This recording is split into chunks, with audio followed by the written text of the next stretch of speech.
In this video lecture, we will discuss some of the applications of Taylor and Maclaurin polynomials, and all of them will be primarily focused on one thing. And in order for us to understand what is this one thing, what is this one main application of Taylor and Maclaurin polynomials, let's go ahead and start by doing this exercise. So let's just go ahead and find T3 for the square root of x function,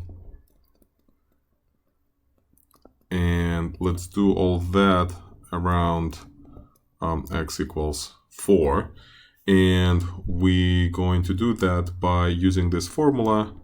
The nth coefficient of the Taylor polynomial will be the nth derivative evaluated at c. In this case, c is equal to 4. And we're just going to divide it by n factorial. And to find T3, we're going to have to find the first 3 plus the 0th coefficient, so total 4. And to find the 0th coefficient, we're going to consider f of x. We're going to consider f of 4. And f of 4 is 2. And a0 therefore will be equal to 2 divided by 0 factorial, which is 2. Now let's continue. This is the first derivative. This is the first derivative evaluated at 4, so it's 0.25, or we can just keep it as a fraction, 1/4.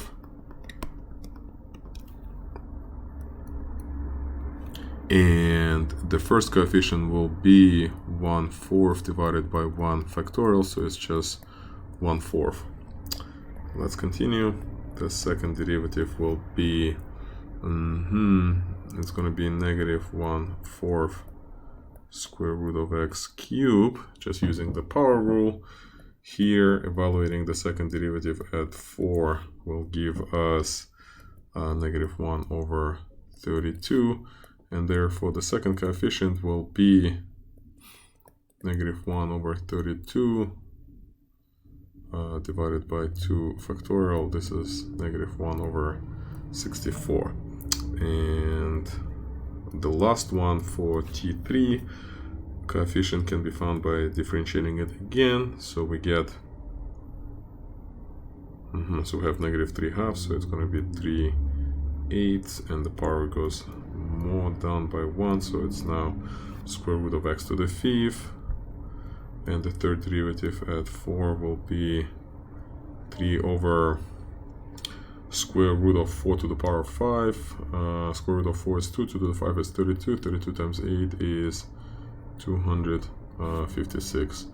So the third coefficient will be 3 over 256 divided by 3 factorial, so it's going to be 1 over 512.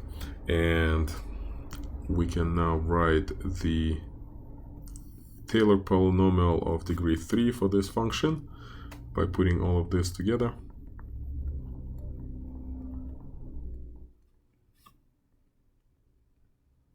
And now let's focus on the relation between the function and this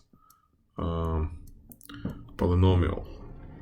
And one thing that can help us see what's going on here is why don't we consider for the square root of x function t1 first. So what is t1? Let me just write it on this side. So our function is square root of x. What would be t1? Well, since we already have t3, t1 can be easily figured out just by truncating t3. So t1 will be 2 plus 1/4 x minus 4. And t1 to square, like this particular t1 to this particular function, is going to be the same as any other t1 to any other function. So do we notice this pattern here? Do we recognize this at all?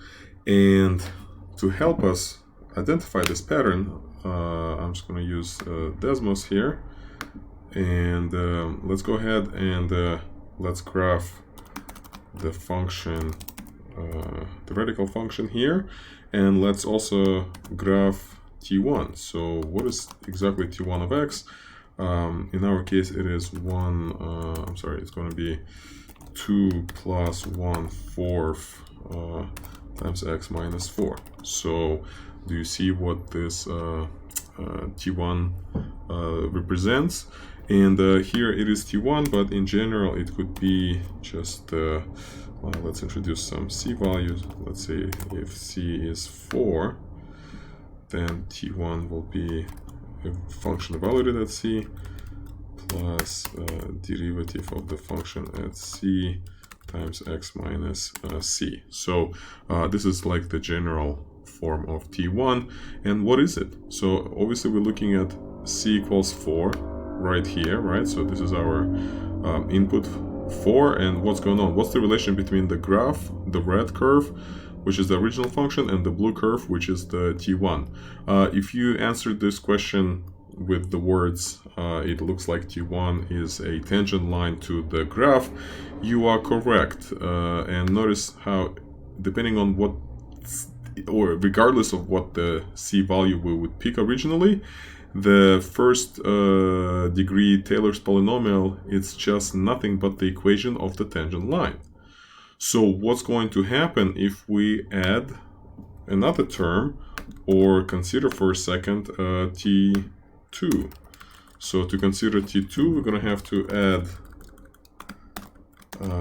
the second derivative here, divided by 2 factorial, and x minus c becomes x minus c squared. So what do we notice here? And let's just zoom in right over here. So what are we noticing here? So if previously we learned in geometry the concept of a tangent line, now we gotta kind of extend that idea from tangent line being a straight line to tangent line being a curve instead of just a straight line. So what we see in here is that t2, if we zoom out, t2 is a parabola. It's this parabola.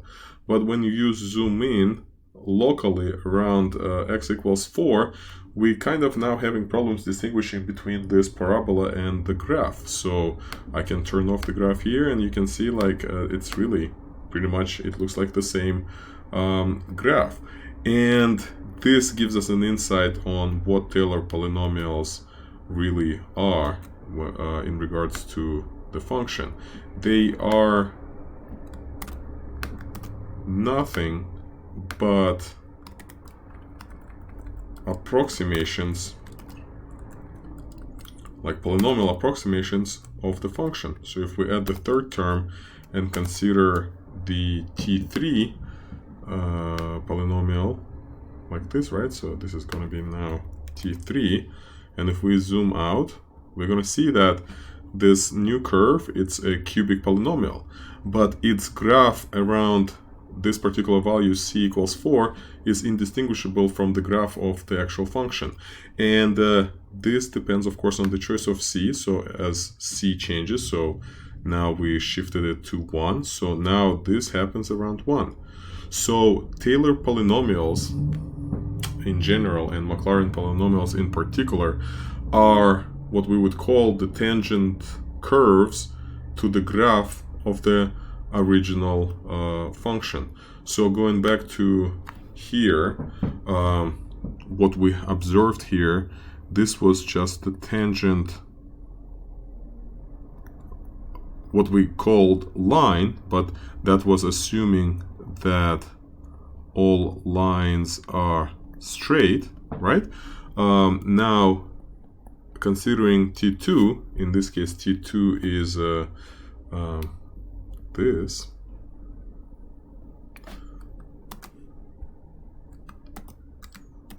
So t2, and in general T2 would look like, well, I guess I can write it all out here. So T2 in general will have this form. This will be an equation of, and again, here we can pick any word we want here. It didn't exist until we come up with this idea. So this we can call the tangent parabola. So the only thing that we have to do here is to think outside of the box and don't think of a tangent line being always a straight line. So this is the tangent parabola to the graph of this function. So again, naturally, what is T3? T3 will be the tangent cubic polynomial to the graph of this function at this point. So in this little Desmos demonstration, we were able to see that it doesn't matter what the choice of C is. As you can see, actually, it just slides, right? So you see how as you change C, the graph of this polynomial function kind of like wraps around the graph of the original function. So of course, the larger the degree of the Taylor's polynomial, the more accurate that approximation would be. So for example, if we try to consider the polynomial of degree 4 here, so add another derivative and make it 4 factorial, you can see now we're dealing with the polynomial of degree 4, which is a good estimator of the function around x equals 4. In this case, 3.5, but if you change this, again, look, as I'm going to shift it, let's say all the way to 9.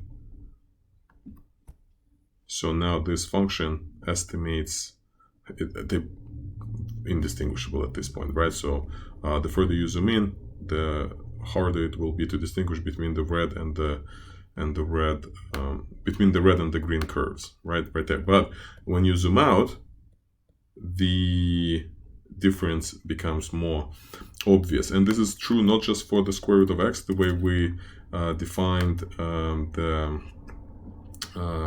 functions in these demonstrations. We can just make x to be anything. So let's make x to be negative x e to the power, let's make f of x to be e to the negative x squared, and let's make c around 0 right over here, right? And again, we see how these functions, and we can plot all of them at once, right? We see how what they do is they estimate the original function around x equals c. So if I make x or c rather equal to 0, we see how all of these functions are trying to estimate the curve, this red curve. You see it right there? The purple one, something interesting going on here. It seems like the purple one is the same as the black one here. So that makes me assume that the third term of this polynomial is equal to 0. But anyway, the point here is for us to observe this relation between the Taylor's polynomial and the original functions. Taylor polynomial act like tangent curves. If we just extend the concept of a curve being, or the concept of a tangent curve not being necessarily a straight line, but any graph. And so what does this mean? So how can we use this fact in anywhere? And the answer is very simple. Well, if Taylor polynomials act like functions, then we can use them instead of functions when appropriate. So for example, if we in some computations, for some computations, have to estimate the radical of this value, so what's the square root of 4.02? I don't know, but it's going to be the output of this function that we previously defined as f of x at 4.02.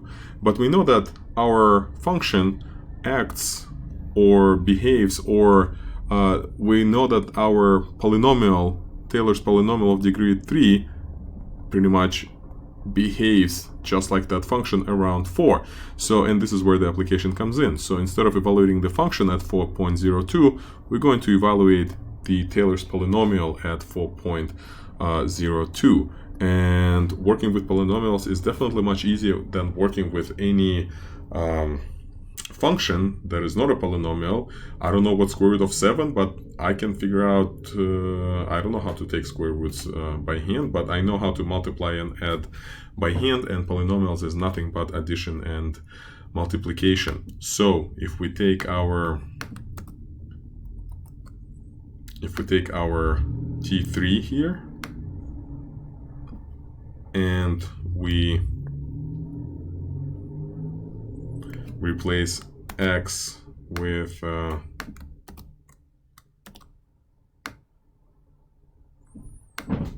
with 4.02, then by doing this we will obtain an approximation of this radical that we started with. So we have 2 plus 1/4 times 0.02 minus 1 over 64 times 0.02 squared plus 1 over 512 times 0.02 cube. And as annoying these computations may seem, who wants to raise 0.02 to the power 3 and then divide by 512, these computations are doable by hand. All I need is just a piece of paper to compute this. I'm going to save you time and not do it, but just rather write the result of it.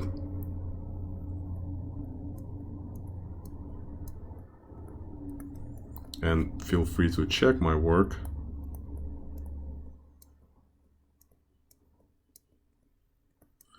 And when we add all of this together, we'll end up with 2.00499937. So again, what did we do? We used the Taylor polynomial of degree 3. Why could we? Because if you look at the Taylor polynomial of degree 3 for this function around c equals 4, you'll see that this polynomial, when you zoom in, it's pretty much indistinguishable from the actual function. And this is where this this comes in, right? So this is what we're doing. We're using polynomial instead of the function. So we got this answer, and we would go with it. However, we do have the ability to check our work. So what is the square root of 4.02? The answer is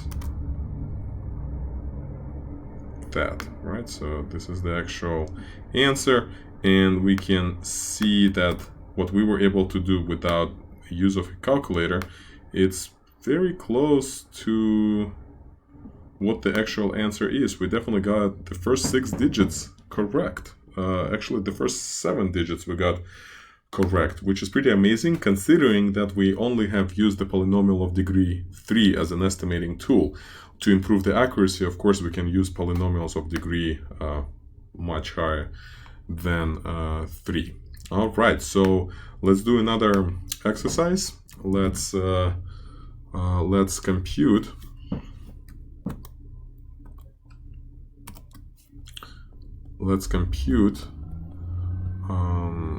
sine of 0.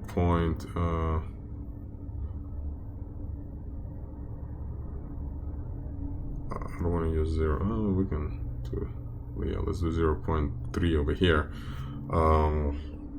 Using the Maclaurin polynomial of degree 3. All right, so again, so the task that we're facing is use M3 to estimate the sine of 0.3.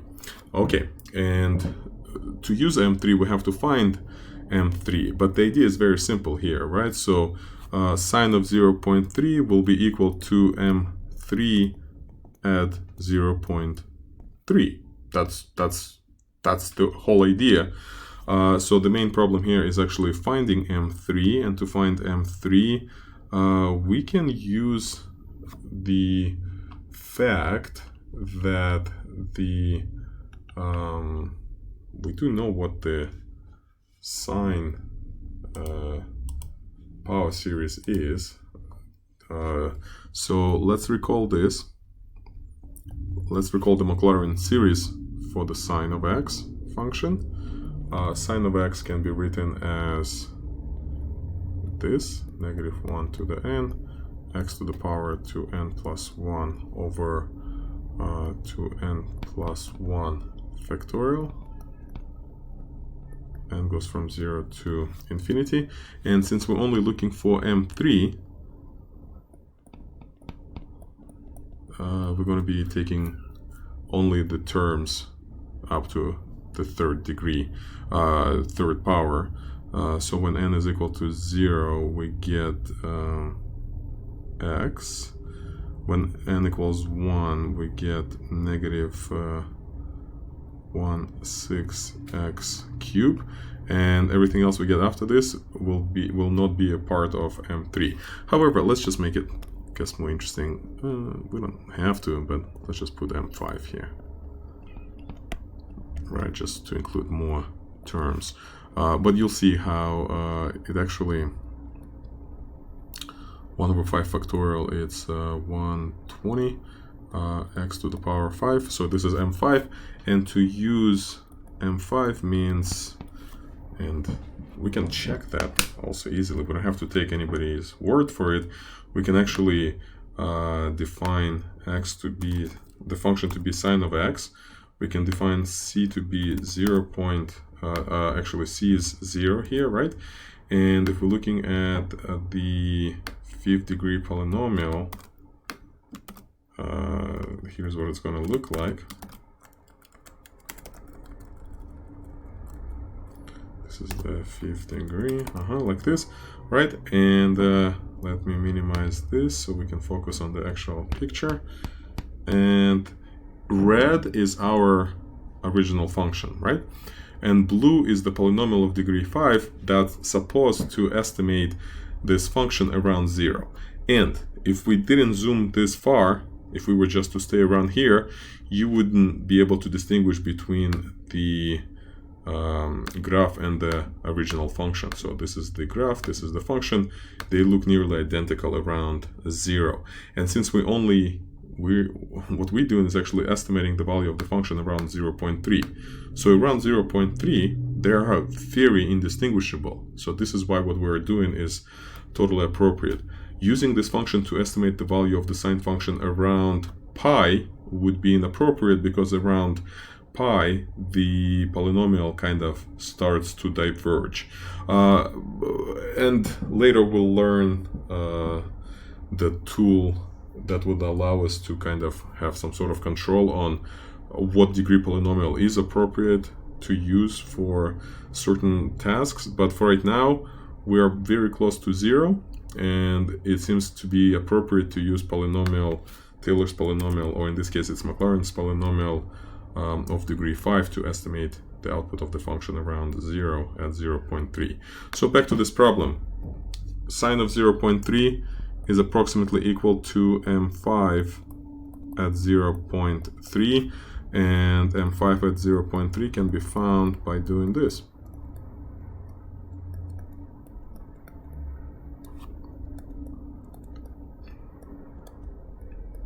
And I may have to hit the pause here to do this by hand. So what do we have here? 0.3 cube is 0.3, so it's 27 over 1000, right? And we have another 6 over here, so 6, so divided by 3, so it's 9 over 2000. May still have to, I mean, nobody likes doing this by hand, but no matter how hard is this to do by hand, it's much easier than finding sine of 0.3 by hand, and this will be 120, 0.3, so to the power 5, oof, it's going to be 3 to the 5, 10 to the 5. Now we can take out 3 over here, it's going to be 40. We can take out 3 over here, that will be 81. So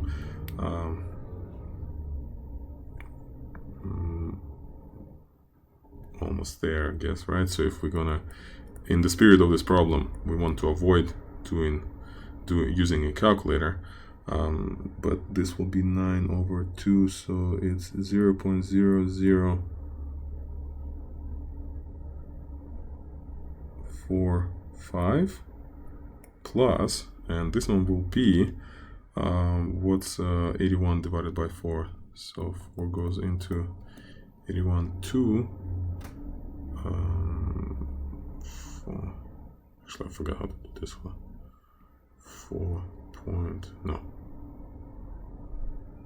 25, 22 and a half? No, 20 and a quarter, right? So it should be 20 and a quarter. That's 81 by 4. But then we have 6, so we're going to move it 6. So we're going to have 0.000020, 25. And now that should be easy, right? So we have 0.2955, 20, 25. That's what I think the computation gives us. And again, remember, we got this number without any calculator, right? So we just use our knowledge of Maclaurin polynomial. However, I am curious what is sine of 0.3, and this is exactly what I'm going to do next. I'm going to find f of 0.3 and look at that. We got this answer, and let's compare it side by side. We were actually able to get, let's see, we put it right here, right? We got 0.2955202, so we got the first 7 digits correctly without use of a calculator. So this is the power of Taylor and Maclaurin polynomials. They can be used to approximate the outputs of functions on certain intervals. So, which is great, and consider that this was learned a couple hundred years ago when there were no calculators. This empowered mathematicians to produce more accurate computations of functions without calculators.